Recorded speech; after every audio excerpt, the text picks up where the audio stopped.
Bonjour à tous, j'espère que vous allez bien. Moi, c'est Rina de IMI Conseil.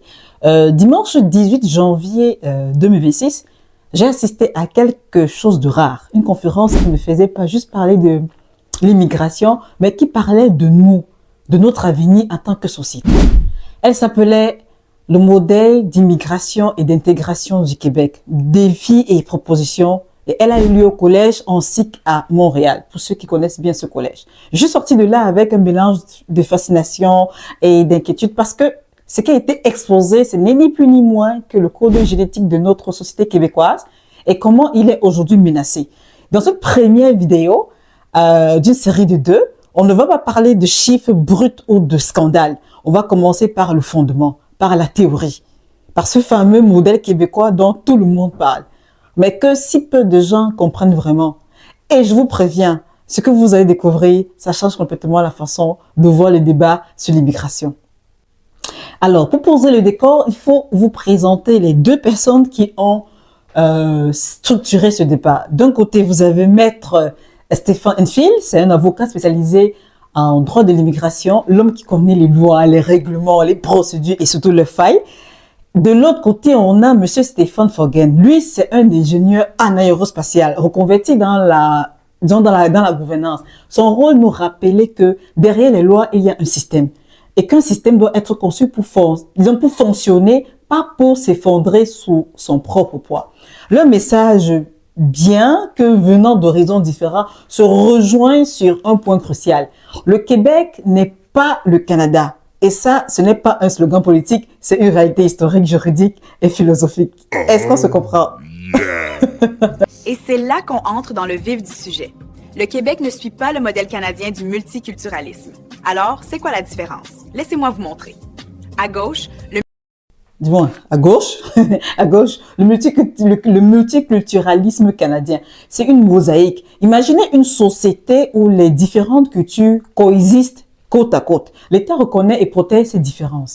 L'identité commune, c'est d'être un ensemble de communautés. C'est une unité dans la diversité, ok?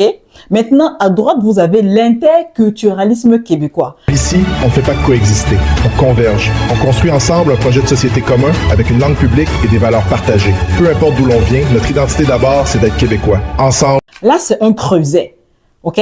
Le but n'est pas juste la coexistence, mais la convergence. On invite tous les nouveaux arrivants à se joindre à un projet de société commun avec une langue publique et des valeurs communes. L'identité, c'est d'abord d'être québécois. Point. Ce n'est pas mieux ou pire, en théorie, en fait. C'est différent. Et cette différence, elle vient d'une histoire unique. Celle d'une majorité de francophones en Amérique du Nord qui a dû lutter pour survivre à préserver sa culture. Alors, ce modèle repose sur trois piliers. Des piliers qui ne sont pas des détails, mais les fondations. Pilier 1, la langue française. Ce n'est pas juste un outil de communication, c'est le vecteur principal de notre culture. C'est la porte d'entrée pour comprendre notre histoire, notre humour, notre façon de voir le monde. À la conférence, on a cessé de répéter sans cesse. Sans français, l'intégration du Québec est une leurre. Pilier 2. Pilier numéro 2, la laïcité. Pas une laïcité de combat, mais une laïcité d'État. L'idée, c'est que l'espace public, écoles, hôpitaux, services gouvernementaux, reste un espace neutre. La laïcité.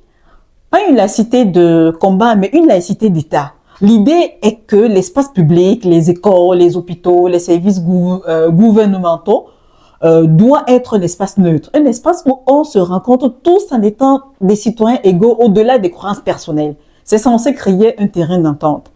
Pilier 3. Pilier 3, les valeurs partagées. Égalité entre les femmes et les hommes. Primauté du droit.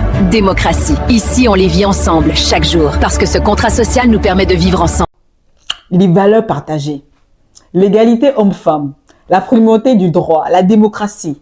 Des valeurs qu'on promeut non pas comme étant supérieures, mais comme étant le contrat social minimal pour vivre ensemble au Québec.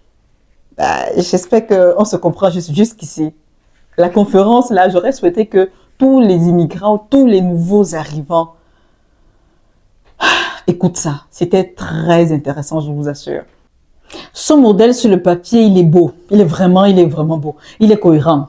Il a même une certaine noblesse. Il propose un projet d'intégration ambitieux, pas juste une administration de flux migratoires. Mais, c'est un gros mais. Il est aujourd'hui sous pression comme jamais. Le Québec est sous pression comme jamais. 2 drapeaux, 2 histoires. Côte à côte depuis des décennies, mais parfois, leur rencontre fait des étincelles. La première menace, elle vient de l'extérieur du gouvernement fédéral à Ottawa. Le Canada a officiellement une politique de multiculturalisme. Les deux divisions sont donc par essence en tension. Ottawa gère l'asile, une grande partie de l'immigration temporaire avec sa propre philosophie, c'est ça tout le monde le sait. Le Québec, lui, il essaie d'appliquer son modèle d'interculturalisme avec des outils qu'il ne contrôle pas entièrement. C'est comme si on vous demandait de construire une maison française avec un modèle de construction américain. Les objectifs finaux ne sont pas toujours les mêmes ou ne sont pas les mêmes. Je ne sais pas si mon exemple est concret. La deuxième menace, c'est la dérive de l'immigration temporaire.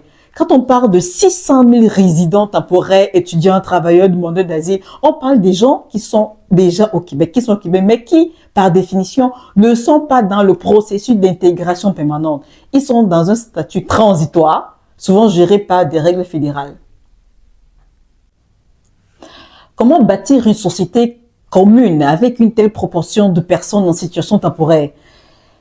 C'est une question qui était au centre des inquiétudes.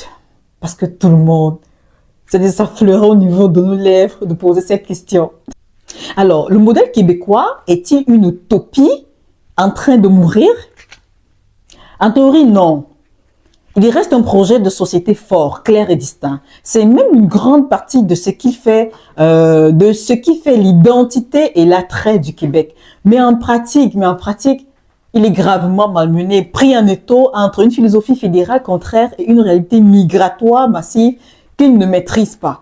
Dans cette première partie, on a posé le décor théorique. On a compris ce que le Québec veut être. Mais la vraie question c'est, que se passe-t-il sur le terrain? Allez, on continue. C'est l'objet de la partie 2 que je publierai très bientôt. On y parlera des choses concrètes, des chiffres qui donnent le vertige. Les 600 000 résidents temporaires, qui sont-ils? Pourquoi ce chiffre explose? Le scandale des étudiants étrangers qui n'étudient pas. Comment détourner-ils le système? Et quelle solution radicale est sur la table? Le chaos administratif total, ARIMA, PEG, PSTQ. Pourquoi changer les règles en permanence brise la vie des immigrants et sape la crédibilité du système? Cette suite est cruciale. Parce qu'on ne peut pas comprendre les enjeux sans voir l'écart monstrueux entre la belle théorie, autant pour moi, et la réalité chaotique. Alors, abonnez-vous et activez la cloche pour être averti dès sa sortie. En attendant, dites-moi en commentaire, avant cette vidéo, connaissez-vous la différence entre interculturalisme et multiculturalisme? Pensez-vous que ce modèle québécois est encore réalisable aujourd'hui? Merci d'avoir regardé jusqu'au bout, prenez soin de vous et à très bientôt pour la partie 2. Ciao!